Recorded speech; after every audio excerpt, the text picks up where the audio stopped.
So just as a friendly reminder, please take a moment to turn off or silence your cell phones so that we can avoid any interruptions.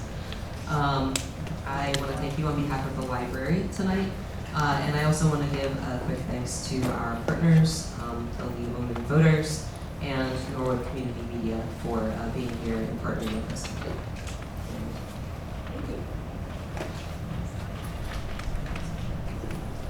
Thank you. Thank you for joining us tonight to learn about an important topic, the multifamily zoning requirements for MBTA communities and the compliance guidelines for multifamily zoning districts under the new Section 3A of the Zoning Act. It's a mouthful. But our Norwood Town Planner, Sarah Dixon, will help us understand what this all means for our community in a moment. My name is Toni Esco. I'm a longtime member of the League of Women Voters and the current membership chair. If anyone would like to learn more about the League after this event, please feel free to see me after the presentation. Many people know the League from voter service activities such as our candidate nights and voter registration events. However, the League also provides opportunities to bring local officials and the public together to cover substantial topics such as this new zoning law tonight.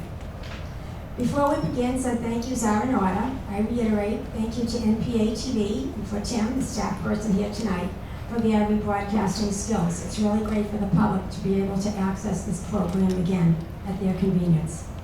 Much appreciation as well to the library staff for allowing the League to partner with them on the zoning topic. It is a great asset to be able to use the library's registration format on their calendar of events. The League is also pleased to mention that there's a program tomorrow evening on immigration, as well as an upcoming program that the League has partnered with the library on with Norwood's new Fire Chief Bailey, who will also be presenting here on Monday evening, October 23rd. Please check out the library calendar for all these informative events and for registration. It now gives me great pleasure to introduce Sarah Dixon, our Norwood Town Planner, who has a wealth of information to shed light on the zoning topic. Thank you, Sarah.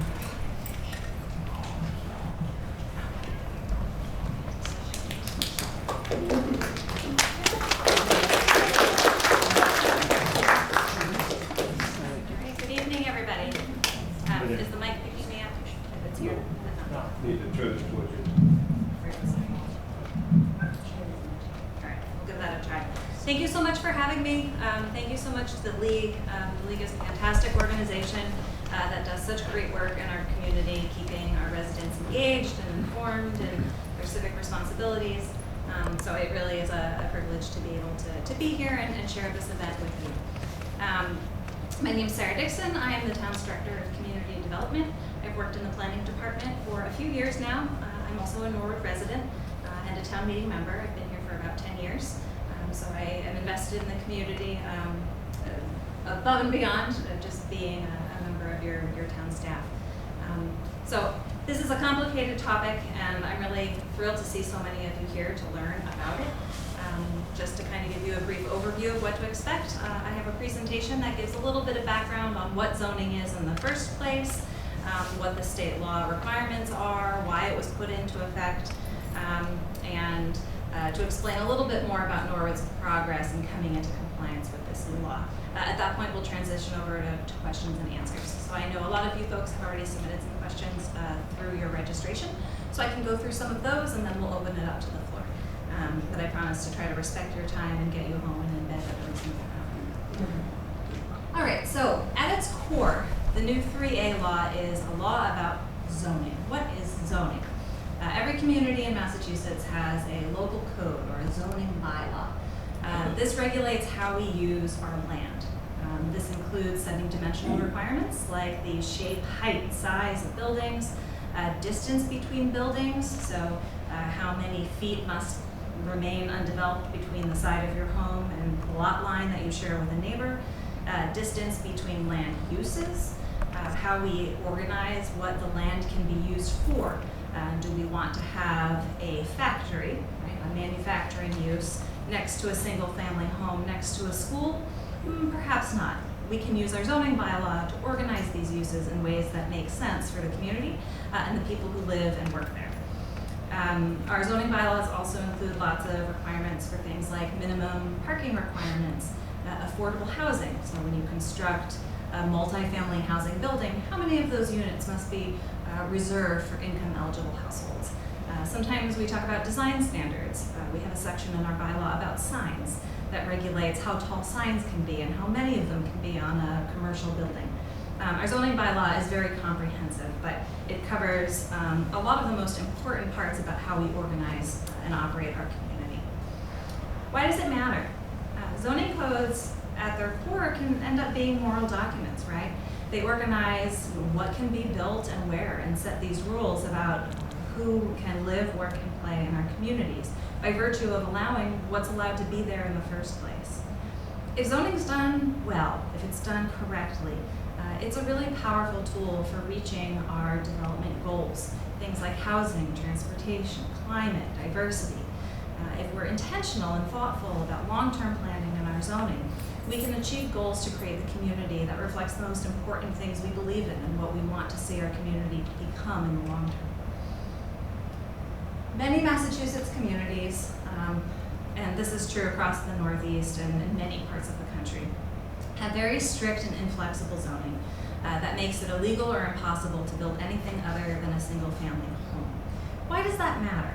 Well, if you only allow the most expensive type of housing to be constructed in a neighborhood, a town, a region, a state, then what you're saying is only those who can afford that style of housing are able to live in that community.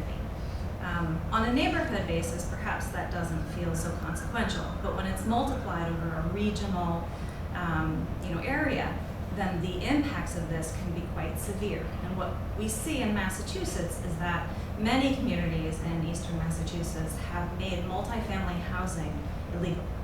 It's not permitted to be constructed anywhere. That pushes out people who can't afford single-family homes, as well as people who really want to live in multifamily housing. And we can go into it a little bit later, but we've done a lot of community outreach already this year and talked to people in Norwood about where they live and what types of housing they've lived in before, where they might see themselves in the future. And there are a lot of folks who find multifamily housing desirable, or just more dense housing, smaller single-family homes, right? Duplexes, townhomes, accessory dwelling units like an in-law apartment. All of these more dense housing styles, if they're not permitted, eliminate all of those options for folks. And a healthy housing market offers options for everyone. So there are negative consequences to this type of restricted zoning. It creates this excessive barrier to addressing the housing shortage. Right now in Massachusetts, we don't have nearly enough homes being produced to satisfy demand. It's expected that over the next 10, 20 years, over 200,000 more homes in Massachusetts would need to be constructed in order to keep up with demand. When there's only so much housing to go around, what happens to prices? They go up. Okay, and that further restricts where people can live and how close they can live to their families and their places of employment. And that's what we've seen happen in Massachusetts, which I'm sure I'm not telling anybody here what they don't already know. The housing market's insane, right? And it impacts everyone. So right now, a typical home in the Boston metro area costs over $650,000, and I'm sure these numbers are going up as they speak. That was of last year, so I'm certain it's a lot higher now. 1 in 12 residents in the greater Boston metropolitan area has the annual income needed to buy that typical home. And then housing inequalities are perpetuated by this crisis, right? Housing affordability disproportionately impacts younger people, single people, the elderly, people of color, and other marginalized communities. So these existing inequities that have been in place for many years are made worse as these issues kind of compound over time in our communities. There's an environmental impact to this restrictive zoning as well. So if you can't afford perhaps to live where you work, where do you move to? You move further away. We see that in the greater Boston area. People's commutes are getting longer and longer because, where perhaps folks could live close to the city and go to work from the city, they moved out maybe to the 95 belt and then to the 495 belt, and we're seeing all these folks on Route 1, right, on their way to work in the morning and home at the end of the day. So there's so many folks who are in their cars for more time. Traffic is awful. We have some of the worst traffic in the country. Carbon emissions are high. Air pollution is an issue. So if we are able to build more housing to meet this housing crisis, we can also kind of focus it near transit opportunities. One thing that would achieve is make it possible for residents who either can't drive or prefer to live without a car, improve accessibility for those folks, and save more money and, of course, time and frustration spent in traffic. So those are the kind of basic concepts behind transit-oriented development, which is a planning term you might read about in the newspaper or hear in these discussions. Section 3A was passed into law a couple of years ago. Governor Baker signed it into law. And what it seeks to do is try to respond to these concerns, respond to this crisis, and increase the amount of transit-oriented development in Eastern Massachusetts. What it is requiring municipalities to do is to make legal multifamily housing near transit, and to do so by right, so not going through any specific special permit requirements through planning boards or zoning boards. There are 177 MBTA communities. Those are communities that have the subway or the commuter rail, or they're communities who are adjacent to commuter rail towns. So we qualify as one of those 177. We have 3 commuter rail stations in town, Norwood Depot, Norwood Central, and Windsor Gardens. It sets some basic requirements for what our zoning bylaw has to look like. And so again, going back to how do we comply with this law, we draft new zoning to be inserted into our zoning bylaw. We have to allow a minimum 15 units per acre, again, by right. By right means without seeking special permission in the form of a special permit. 15 units an acre is a density standard. It just sets forth how many units can be within a certain geographic space. And we'll go over that in a little bit greater detail. The zone must be of reasonable size. For Norwood, that's 50 acres, 50. There can't be any age restrictions. They have to be suitable for everyone. Historically, in communities, a lot of communities have tried to reduce the impact of multifamily housing on their schools by age restricting it, even in communities where perhaps there isn't such a demand for age-restricted housing. And so what that has done, again, multiplied town by town by town over an entire region, is a real shortage of housing that's appropriate for families with children. So the zoning that we pass has to allow for housing for everyone. And a certain percentage of it has to be within a half mile of one of our transit stations. So for us, 90% of our zoning district, so 90% of those at minimum 50 acres, has to be within a half mile of either Norwood Depot, Norwood Central, or Windsor Gardens. And just to give you some scale on that, if you look at a half mile radius of each of those 3 transit stations, the total number of acres that we have to choose from is over 860. So our minimum district has to be 50 out of, coming up on 1,000 eligible acres, so to speak.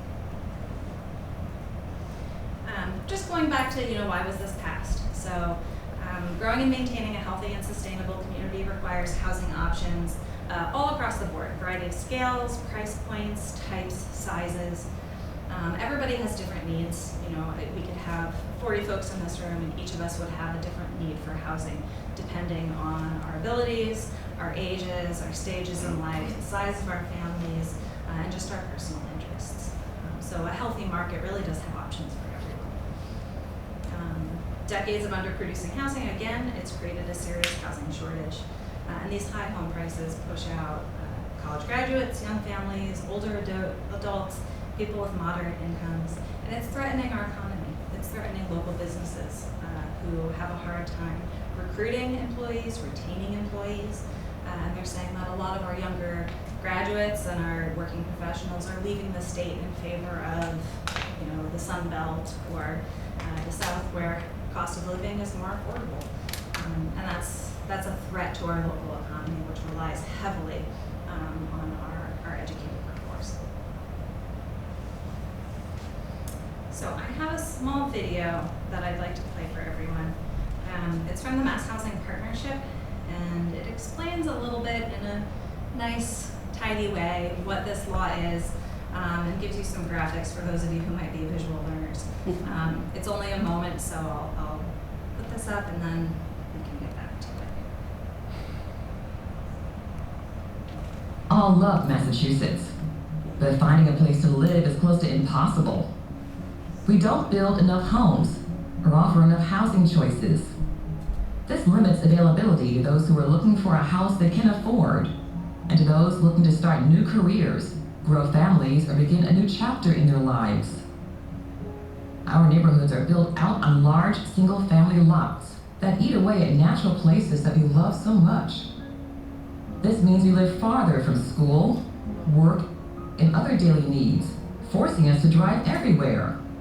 We spend more time in our cars, adding to the pollution that harms our health and the environment.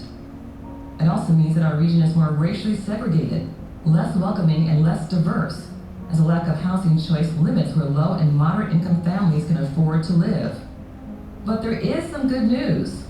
Massachusetts is trying to change this.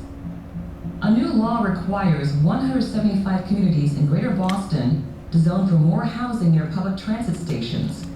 These new zoning districts offer many benefits. They encourage building more housing choices that consume less land, increasing what's available and affordable, and making these places more inclusive. They encourage communities that are transit-oriented, putting those new homes near transit stations and walkable downtowns, supporting public transportation and access to jobs. This means less time in the car, reducing traffic and pollution, and promoting better health.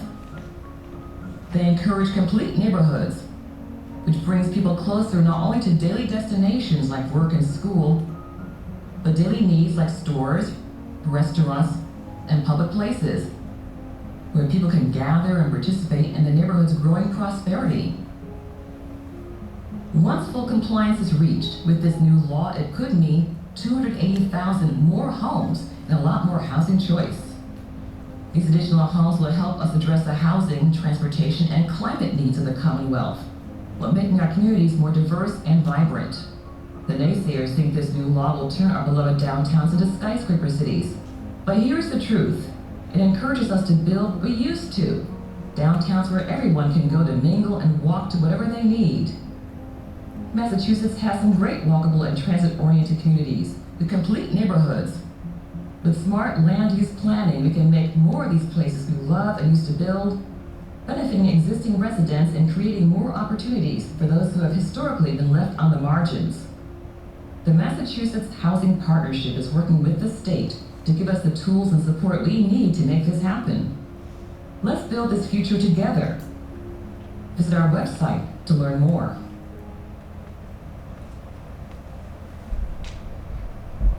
Companies of all. All right, thank you for indulging me. So I think what I like about this, that presentation, I like the visual that it gives of existing downtowns. So when we go back to talking about that development pattern of restrictive zoning across Massachusetts, one of the things that's most interesting is that so many of our historic town centers in New England have these downtowns with these ground level businesses and perhaps 2 stories above of apartments or residential options. One thing that's so striking is that so many communities, despite having these spaces that are well known and beloved by these communities, the type of housing that can be constructed there was made illegal after the fact. So that if you tried to recreate so many of our main streets and our downtown centers in New England with the current zoning that we have, you wouldn't be able to because our current laws don't allow it. And I like that graphic because it goes to show that you can increase density, this very scary D word, density, in a way that actually reflects the spaces that we already know and love, and kind of reflecting a more modest increase over the existing zoning that doesn't actually change the fundamentals of the community. And we can go into that in a few moments. Multifamily housing can have a lot of benefits. More options, more access, more affordability.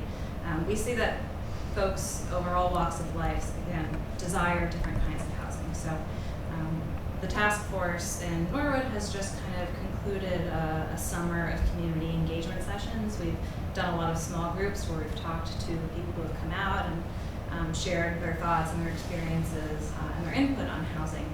And we've heard that, seniors want to downsize, empty nesters, have all this space and all this lawn that they don't want to mow anymore. They'd rather live in something smaller, but they can't find it. We've heard from folks who are looking for more accessible housing as they age or to accommodate their existing abilities. Looking for elevator accessible housing or housing that's on the ground floor, something that's newer and has the bells and whistles that make it more accessible to them. We've heard from families with college kids and new grandparents saying, I wish my grandkids could live and be raised in Norwood, in this community where I raised my kids and have so many fun memories. So when we have more housing options and greater housing affordability, so many of these folks can benefit. Again, college kids can come home, rent their first apartment, young couples can become homeowners, low and middle income families can have greater housing stability and mobility. Our businesses benefit, our small businesses can retain employees because those employees can afford to live where they work. People who can't or don't drive are still connected to their towns, and intergenerational families can still stay geographically close to one another. You may be sitting here and wondering, well, what does this have to do with Norwood? I understand that all those other towns don't have any apartments, but Sarah, Norwood has tons of apartments. What does this have to do with us? And you'd be right. Norwood has a traditionally more dense, more affordable housing pattern of development that kind of flies in the face of what we've seen across the rest of the state. And I like to say that I think if most other communities had done just a small amount of the type of housing development that Norwood has over the last 150 years, we probably wouldn't have a housing crisis. We wouldn't have this housing shortage. Regional problems take regional solutions, and that's why we are a part of this. But we do have smaller single-family homes. Nearly half of people in Norwood rent their housing, and that's not anything new. You might say, oh, well, that's because of the new larger apartment complexes that have been built in the last 5-7 years. But that's actually not the case. Nearly half of all Norwood's residents have been renters, and that goes back decades. It's just part of the fabric of this community and how it started out. It's an industrial town, and it's been a place where working individuals and families have long been able to find an affordable place to live. So our challenges in coming into compliance with this law, I firmly believe, are not as great as some of the other communities across the state who have no multifamily housing buildings. They have no density. Their zoning requires one single family home on 2 acres if it's to be constructed. And those places are sitting there and saying, our community is going to look a lot different if we rezone and redevelopment happens as a result of that zoning. I would offer to you the assurance that that's not the case here in Norwood. So multifamily housing can take many forms. What could it look like if it were constructed? You can see here there's a big range. So over there on the left, you see these detached single-family homes. That's something we're familiar with. Mid-rise to high-rise. This one is 5 stories at its peak. So that's multifamily housing, and probably is what most people think of, right, when you think about multifamily housing as a taller building. But multifamily housing is everything in the middle here, right? We've got duplexes, we've got fourplexes, courtyard-style buildings, townhomes, these kind of like brownstone type construction, triplexes, the classic triple-decker, right? We all know and love in Massachusetts. Live-work style, like our downtown areas, up and down Washington Street, we have a lot of this housing already. This middle housing is really what the state law was geared to try to encourage. It's not, again, this is the regional answer, right? Not just the Norwood answer, but the regional answer was 15 units per acre is the minimum density that you can draft in your zoning and require, and still comply with the state requirements. This missing middle is what 15 units an acre most likely would look like. So I like this form because I think you can hear these terms, but it's just numbers and words, right? But being able to see this graphic, I think, illustrates a little bit more of what we're talking about, these kinds of modest, gentle density options. So in Norwood, we have a MBTA Communities Task Force. It's a group of staff and residents who have been working for the last couple of years to bring Norwood into compliance with this new law. The state has given us a deadline of December 2024 to pass new zoning. So that means bringing an amendment to our zoning bylaw to town meeting so that town meeting can vote on it and approve it. The task force has local elected officials, town staff, citizen volunteers. They work closely with myself and Holly in the planning department and the planning board. Ernie Paczykowski is our chair. He is also a member of the planning board, so we have a close connection with the planning board, and our recommendations will go to the planning board before they come to town meeting. The task force is on track to meet its goal of bringing new zoning to a spring town meeting in March, which gives a little bit of wiggle room on our deadline. The process of coming up with new zoning, and this is true for any zoning really that you put together, but especially for something that's important like this. We started out with a public education campaign, trying to publish and use social media and NCM and in-person sessions, remote sessions like this one, to kind of educate, like we're doing tonight, what is this law, what does it mean, what's it all about.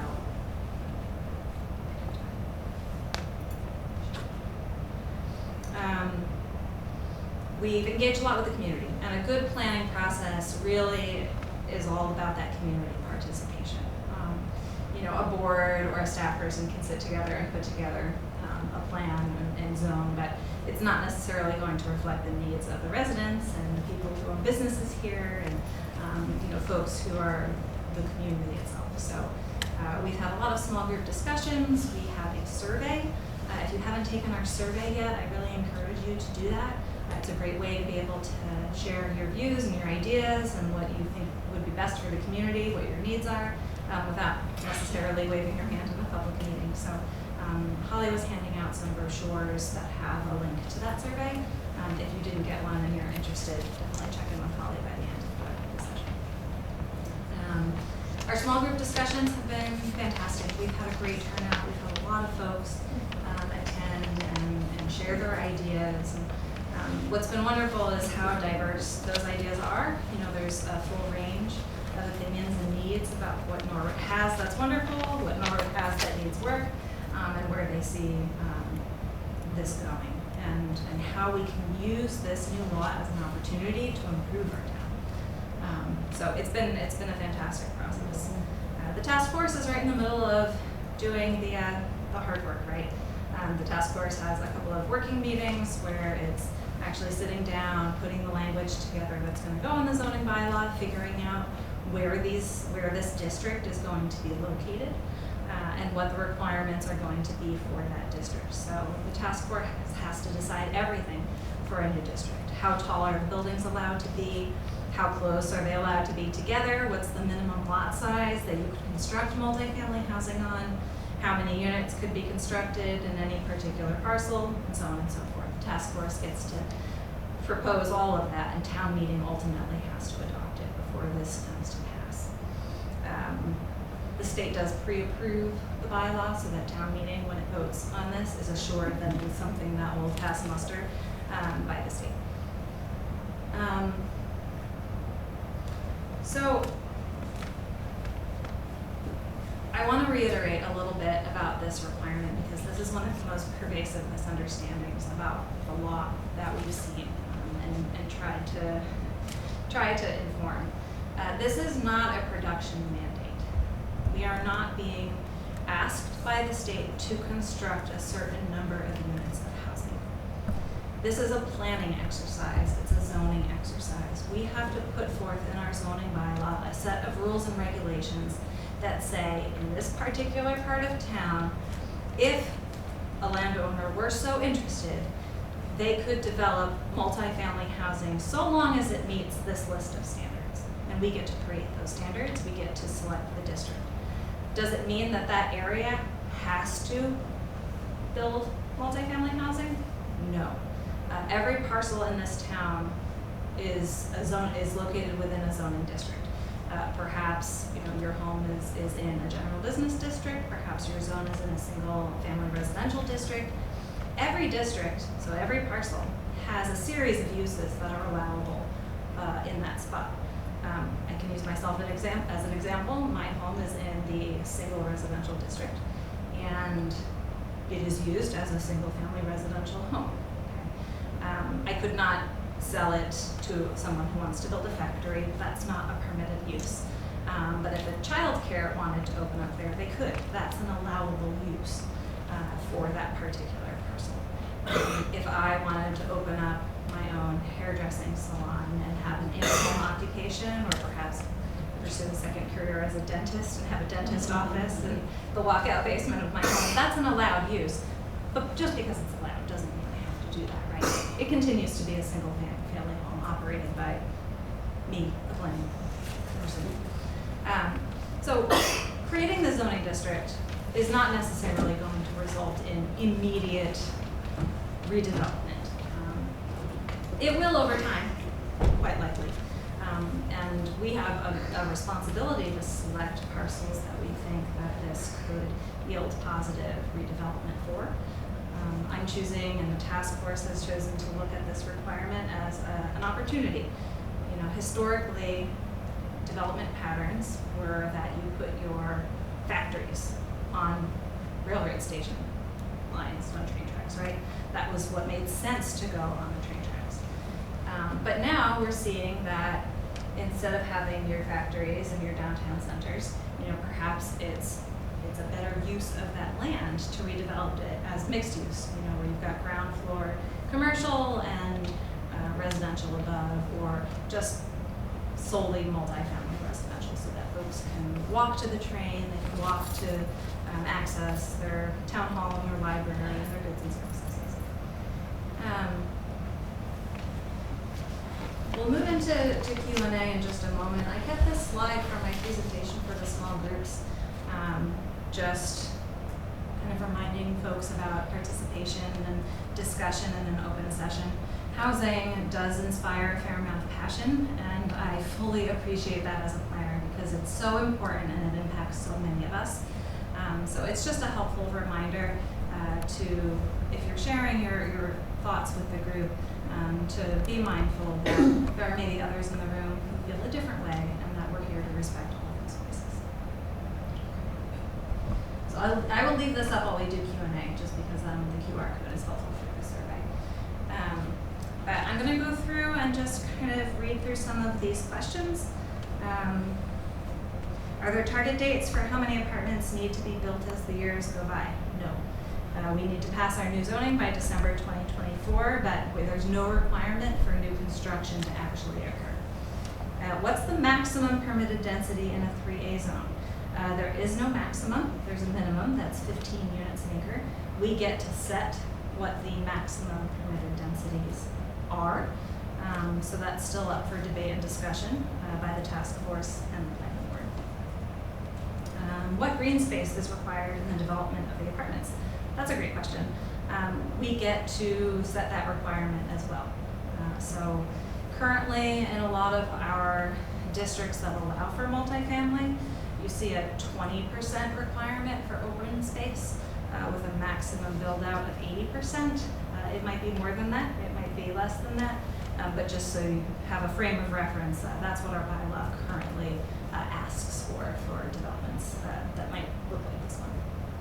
Will our zoning change and the prices increase? Well, I guess it depends where you live. But right now, the task force is kind of zeroed in on 2 potential sub-districts. So the state gives us the ability, we're creating a 3A compliant district, but we can divide it into a couple of different locations in town, and we can actually set some different standards for those sub-districts, which I think is great because each neighborhood is going to have its own characteristics, and by zoning to suit, I think that gives us the best ability to really improve those individual neighborhoods. So the 2 sub-districts that the task force has been working on a very preliminary draft is one in Norwood Central, along Lenox Street, stretching from roughly where the Avalon apartment complex is down towards the train bridge going into South Norwood. That runs all along the train tracks on one side. Most of that is manufacturing land. That's the way it's zoned right now. And there are a handful of parcels in there that are underused and underutilized that might be good sites for redevelopment under this or some other zoning tool. So that's one sub-district, and then the other sub-district that the task force has been eyeing is the multifamily zoning area that's currently known as Windsor Gardens, which is already a multifamily housing development located within very close proximity to transit. So, would prices increase? Not likely. So the goal of this for residential costs would be, again, going back to the supply and demand concept. If all these communities allow for more housing production, then hopefully that will ease the pressure on market forces, resulting in prices to fall for the rental market. Right now, the rental market, I don't know what the market rents look like right now, but the affordable units in town, which I help monitor, the affordable rent for a 2-bedroom is somewhere around $2,400 a month, not including utilities. And it's hard to find units at that price. So if you were renting, hopefully you'd see some easing up of the pressure on that market and see prices drop. So the next round of questions is about the impact on Norwood. One asks about what this might have as far as impact on the master plan for the town. That's a great question. Town meeting had appropriated funding last year for the town to engage in a master planning process to create the first master plan update for over 20 years in Norwood. It's an exciting time. A master plan, for those of you who aren't familiar, it's exactly what it sounds like. It's this very comprehensive document that addresses where the town wants to go in the short and long term over the next 5, 10, 20 years.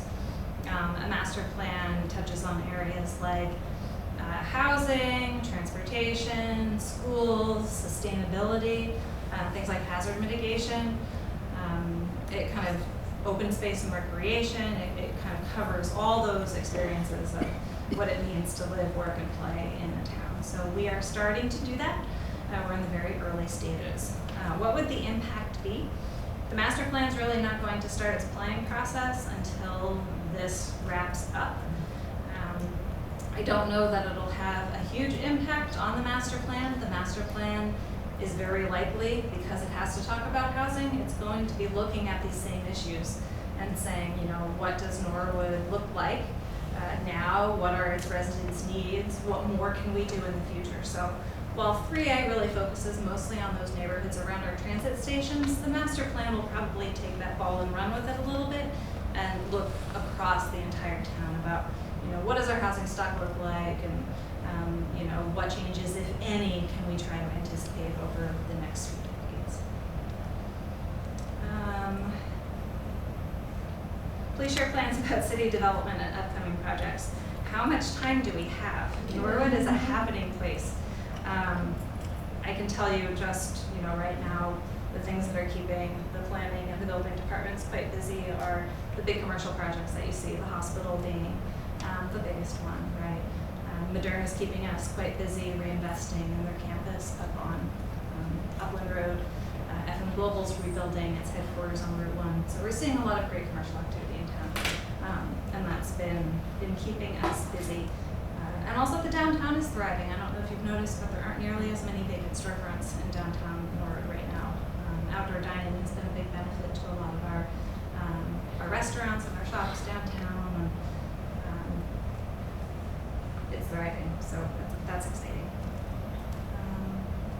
Let's see, how would you address concerns of folks who think that the town is looking too much like the city? If Norwood is planning to build more multi-unit apartment buildings?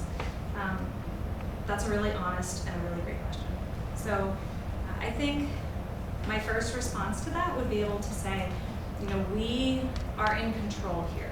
The state has told us that we need to create zoning that allows for multifamily housing to be constructed by right, but we really get to set so many of those terms. We get to say how tall the buildings are.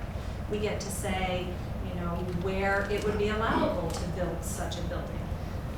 You know, we get to create the district. We get to set the height requirements. We get to set, again, how much of that lot is built out, how much of it is green space, where do you put the parking, how much parking does it require, can it have a business use on the first floor or not?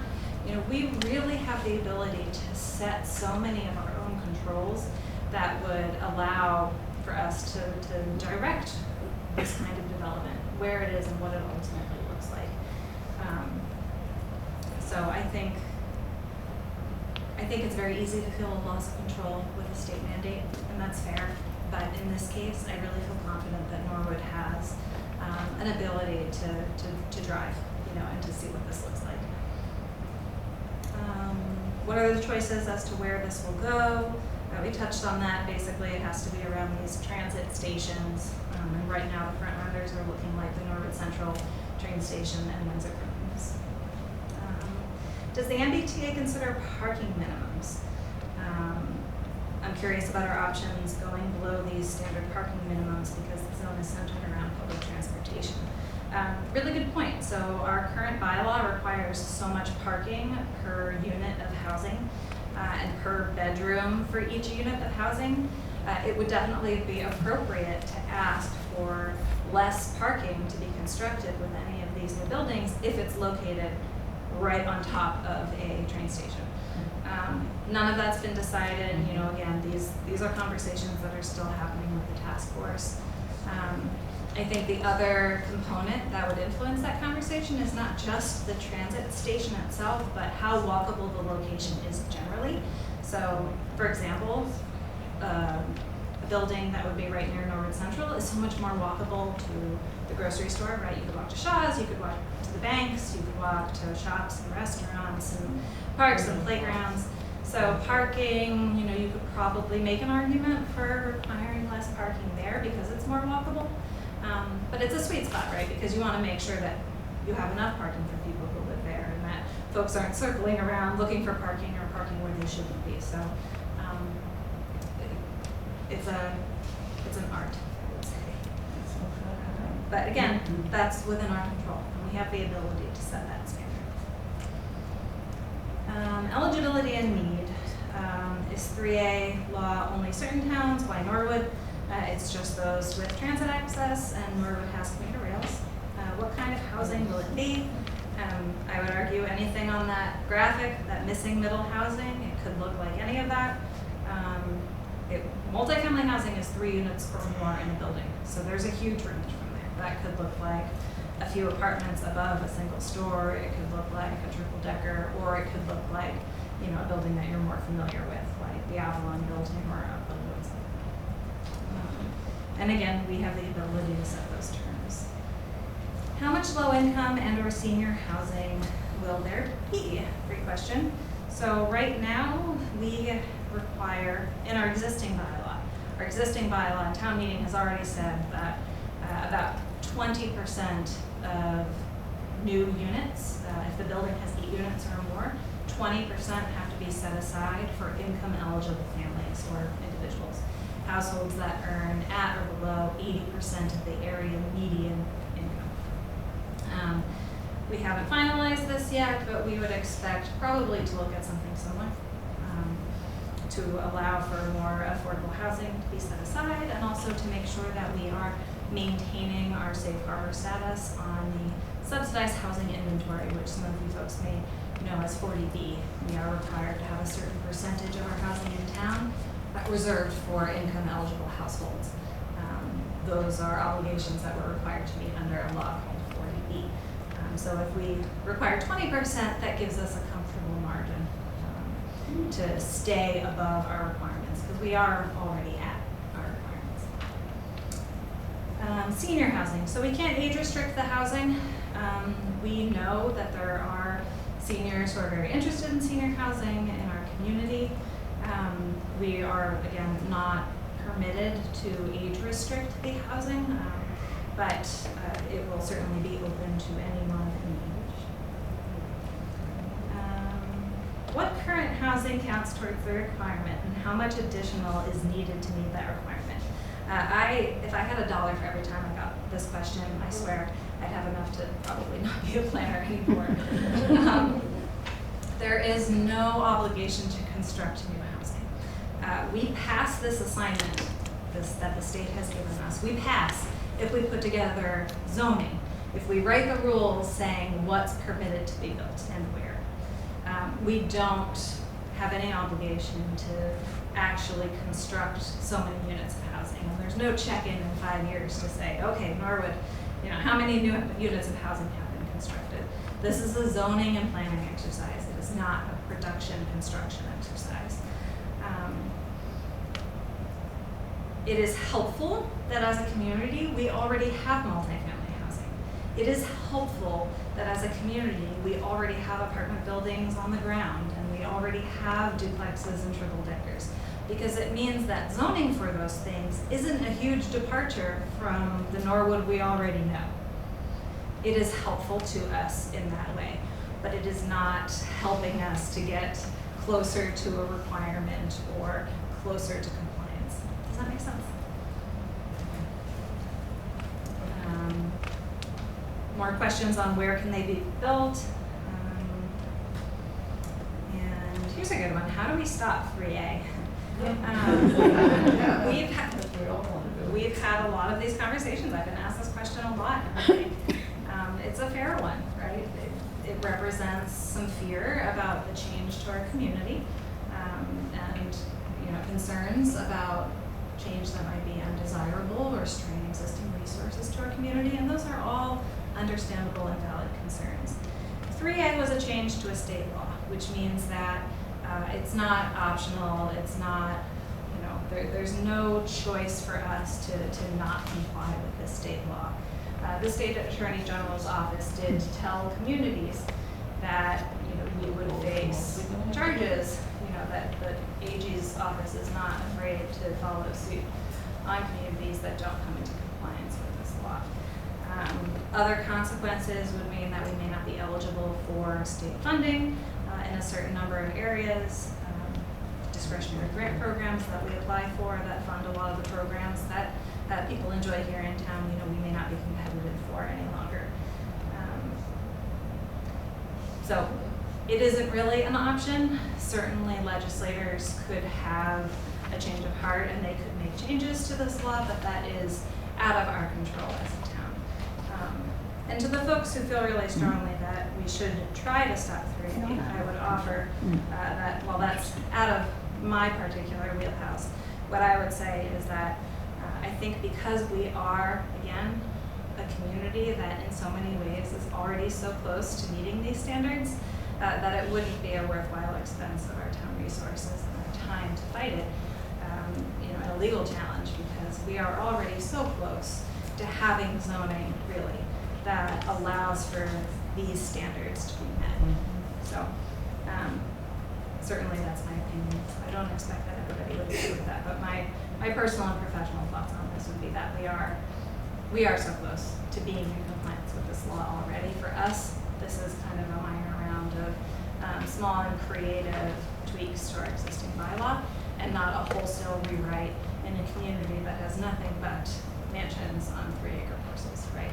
That's not who we are. That's not what we're doing, and those aren't the changes that we would expect to see after, putting this into place. So, what are our options to appeal, reject, or disagree with zoning laws? So ultimately, any new zoning change in Norwood has to be approved at town meeting. So I would say that if you are interested in being part of that conversation and having the ability to influence and participate in decision-making for the town, that you should consider either becoming a town meeting member and speaking up, or contacting your town meeting members and to participate. And you're also more than welcome to engage at events like this and make your views heard and known. Public hearings also. And planning board will be having public hearings on this before town meeting as well. So there's no shortage of opportunities to kind of hear what's being proposed, to participate, to contribute between now and when it's passed. Somebody here just mentioned that they came back from a trip to Europe, and at almost every train station there were dense 4 to 5 story housing buildings, which made sense to this person. Why is it so unusual here? It's not as unusual in Norwood. It is unusual in a lot of towns in eastern Massachusetts. There's probably a lot of answers to that question about why, but it is a pattern of development that's not a new idea. Certainly it has been successful in lots of other parts of the world and the country. Which city, American or international, do you think has the best zoning policy? I like this question. I'd like to say Norwood will have the best one. All right, so we have about 15 minutes for questions. So go ahead. Do you have traffic considerations? Like you talked about parking, but I'm familiar with like much bigger constructions, like multiple stories buildings, and that creates real traffic jams, like in the morning and the evening. So obviously here it will be different, but still, are you considering it? Yeah, absolutely. That's a really good question. So for zoning, not necessarily. So we can kind of look at these parcels and we can pick a zoning district that perhaps is served by roadways that would be more able to accommodate an increase in traffic. But zoning isn't really about particular projects, right? When you're zoning, you're creating a neighborhood and you're writing up the standards and rules for the neighborhood generally.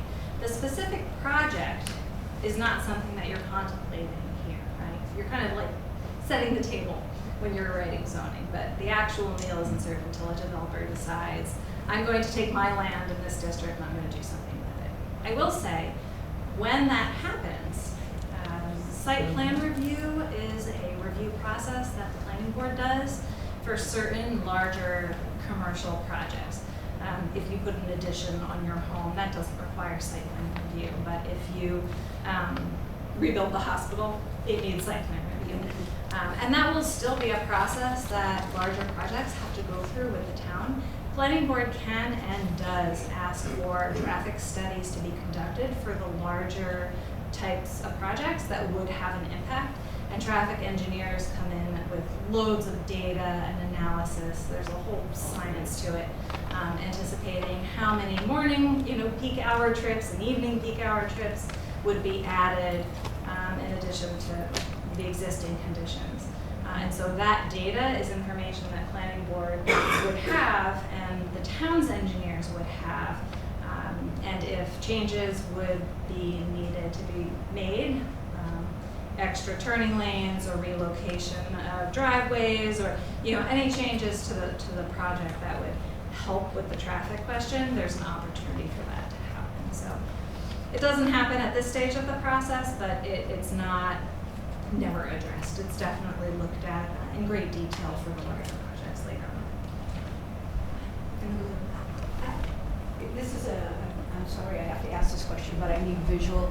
15 units per acre. Can you show me something that would be 15 units per acre?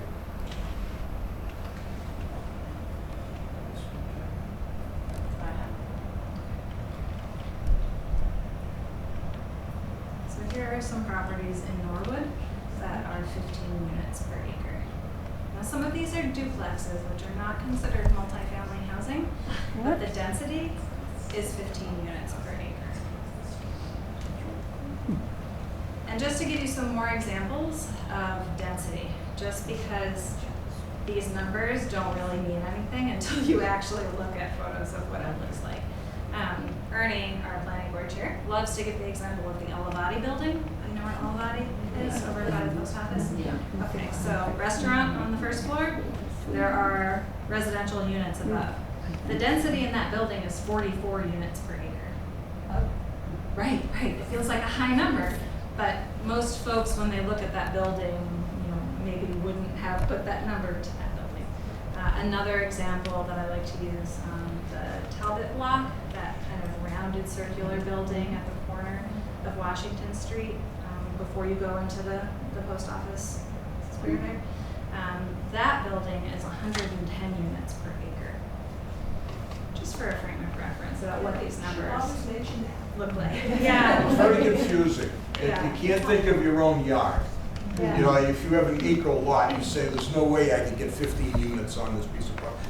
It's a confusing concept. Right. You know, because everybody thinks of their own house. Right. And say, okay, I got 10,000 square foot lot. You know, come on, well, what are we talking? It's totally unstable, very confusing. Always mention. I thought in the first meeting we had on this, it was established that 15 is not a true number.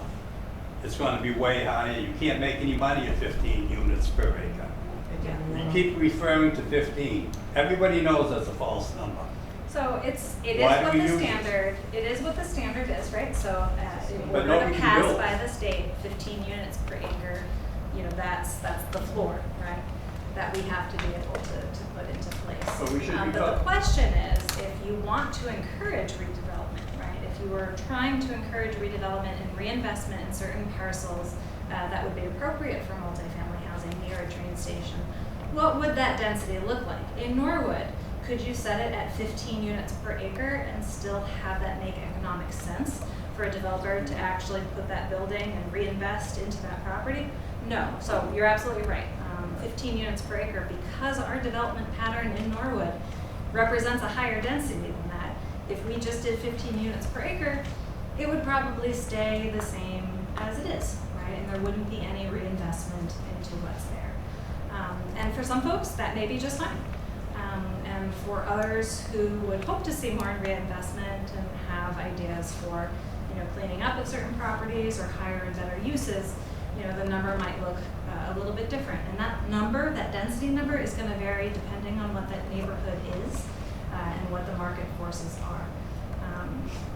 But yeah, the minimum requirements for the state to come into compliance and what would actually make economic sense for development in a town, absolutely right. I mean, those are two different sets of figures. Steve? When we did the town, the town business district, and we changed the density, what was the density on that? So right in the central business Yeah. district right now, with a special permit, so not by right, but by special permit, you could go up to 32 units per acre. And that wasn't enough to spur. We are hearing that it is on the lower side, but there's a lot that goes into that, right? So density is one part of what makes a redevelopment project, in the black, right? So you're looking at parking, right? How many units can you put on a parcel and also meet the parking requirements, which take up a fair amount of square footage, and also the green space, right? And also how tall the building can be, and also how wide it can be, and also how close to the street it can be, right? So all of these things are kind of, it's a puzzle, it's a mathematical puzzle, and so you can't ask for, everything to be restricted. There has to be some give and take on those figures depending on what the town's priorities are and depending, what's appropriate for the neighborhood. So it's a complicated thing, but focusing on one of those factors at the exclusion of the others often isn't really a helpful way to figure out what would make a project work, because they all work together. Sorry, I said Steve. Yes, when do you think you'll have the zonings ready before town meeting? How much lead time? Sure, so we're hoping to have a draft of planning board by the beginning of November. Thank you. I was at the farmer's market today and I was talking to a teacher and she said, I felt like I just hit the lottery. I finally found an apartment in Norwood. And she gets a decent income and there's just not enough stock. It's hard right now. It really is hard. So I live very close to Norwood Central. I walked here.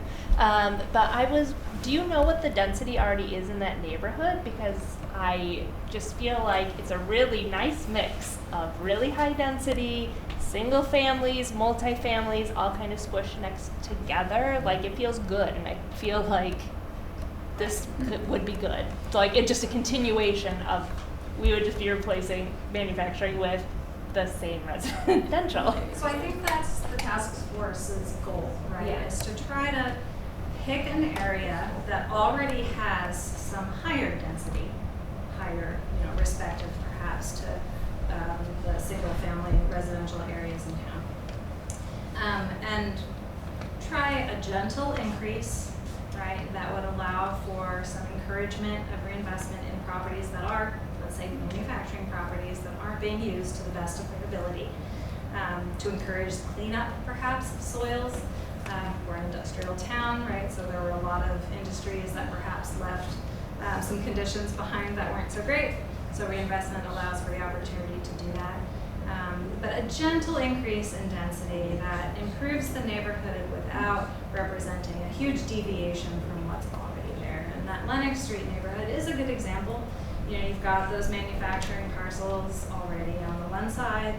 On the other side, you have general residential. So there's a lot of duplexes, some smaller single-family homes. There is a block of like brownstone-style units that are there, and then it's kind of blocked up and bookended by the press and the Avalon building already. So that's the goal. We're not looking for anything that's a shocking or jarring departure from the existing neighborhood itself. Yes.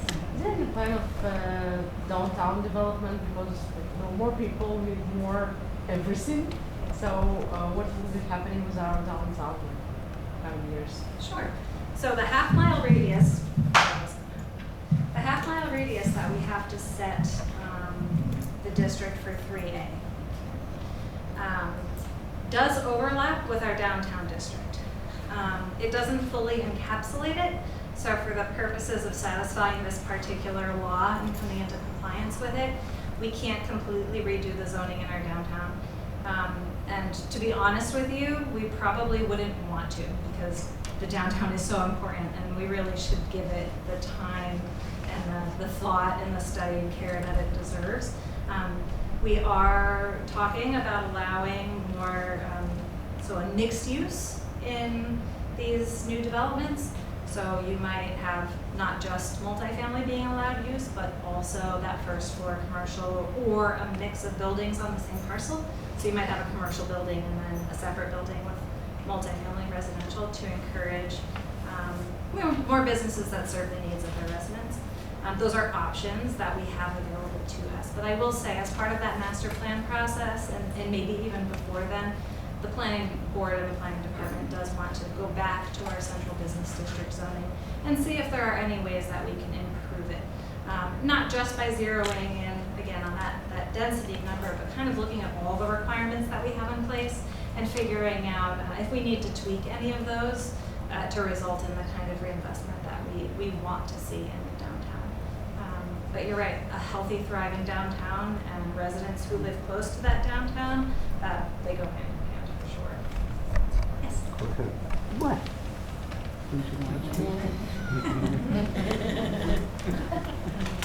That guy got a name keys. What is it? Anyone else? Just to be perfectly clear, none of the possible development in zones can include any type of commercial. So that's No, that's not true. So multifamily housing, this is such a good question, and I can't believe I didn't think to mention it. Multifamily housing refers just to how many units are in the building or on the parcel or in the development.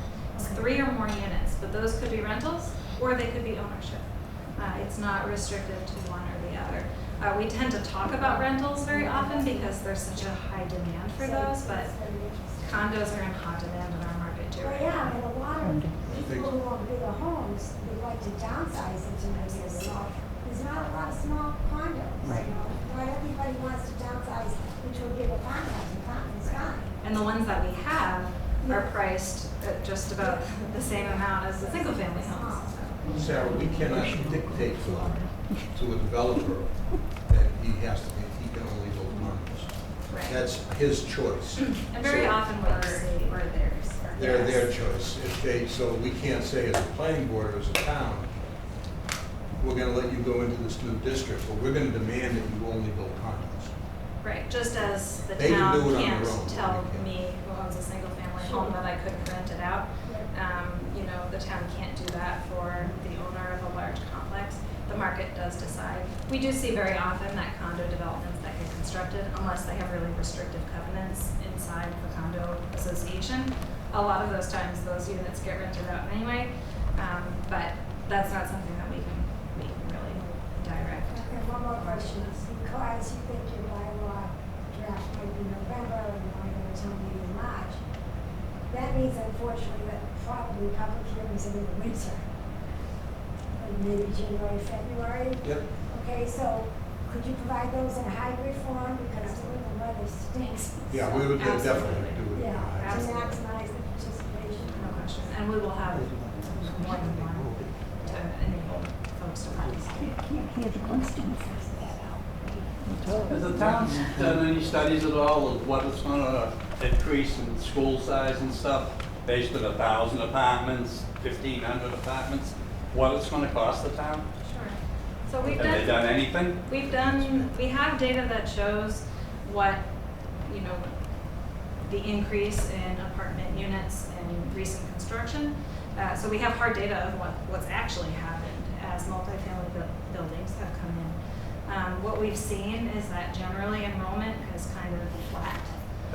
That's not true. State. Not according to school committee.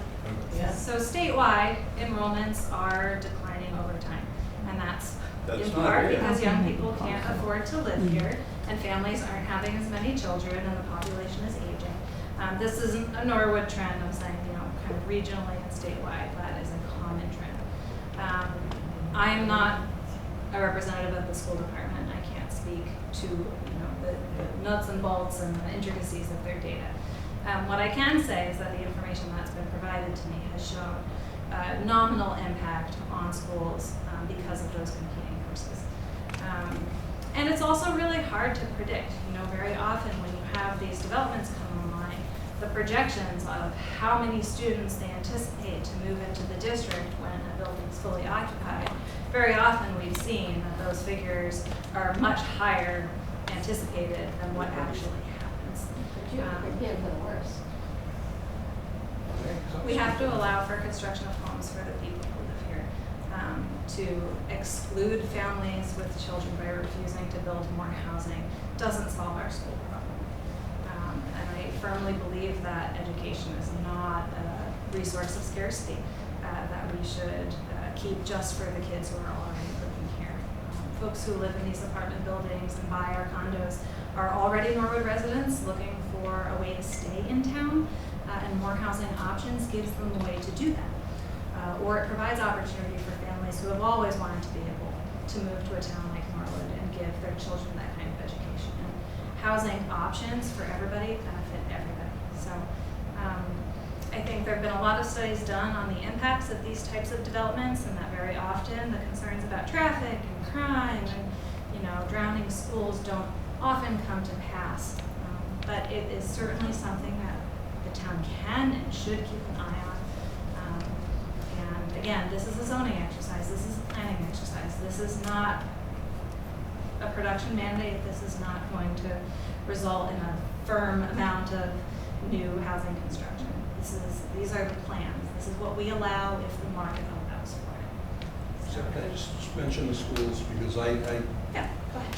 I spoke to that question about the schools, and this comes up every time somebody wants to build apartments in Norwood. It's gonna bury the schools, gonna bury the schools. So I talked to Dr. Thompson, superintendent, 6 months ago about this very subject.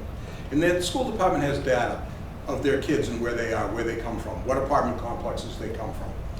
And most of the kids that go to Norwood schools, that live in apartment complexes, live in some of the older apartment complexes that have been around Norwood for 20, 30, 40 years. Windsor Gardens, Norwest Woods, Derby Village. The newer complexes that are going in, they don't have, the amount of children are minimal in the newer complexes. And the reason is, a lot of what these young families are moving into these, so I'm just gonna pick one, Avalon Bay, Regal Press, whatever. A young family moves in, they may have a small child. When they have a second child or whatever, they tend to move out. They tend to move out, move on to a home, or move out and another family comes in. And maybe with just a husband and wife, maybe a small child, same thing. When they have a second child gets over, they tend to move on into a home. And and they call it transit or whatever. But that's in the newer complexes. This is what you see. Most of the kids in the older apartment complexes is the majority of the kids are in the school system. And let's think back. Some of us that have been in the know a long time, when they built Windsor Gardens, that was millionaire acres. That was we were very proud of that. And I use an analogy that if I have 2 kids, or Joe Sheehan, my colleague on the planning board, has 3 kids. His 3 kids grow up and they move out. Joe and his wife move into an apartment. They sell their house to somebody with 3 little kids. Everybody thinks that's great. Oh, they got 3 little new kids in the neighborhood. That's great. You put those same 3 kids in an apartment, and we're all up in arms. So I mean, it's the numbers. But going back to the apartments, it's not the newer apartment complexes that have the majority of the kids. There were a few. I think Upland Woods has 8 or 9 total kids in the school system. Avalon Bay has probably about the same. So the majority of the kids come from the older apartments that have a lot of 3 bedrooms, things like that. Yeah, it's a good point, right? Going back to kind of the beginning of this presentation, that healthy housing market has options. It has some vacancy. It has places for people to go when their lives change, when their needs change, when their incomes change, when their mobility changes. All across the board, there's that healthy cycle. When you don't have enough supply, it all jams up, right?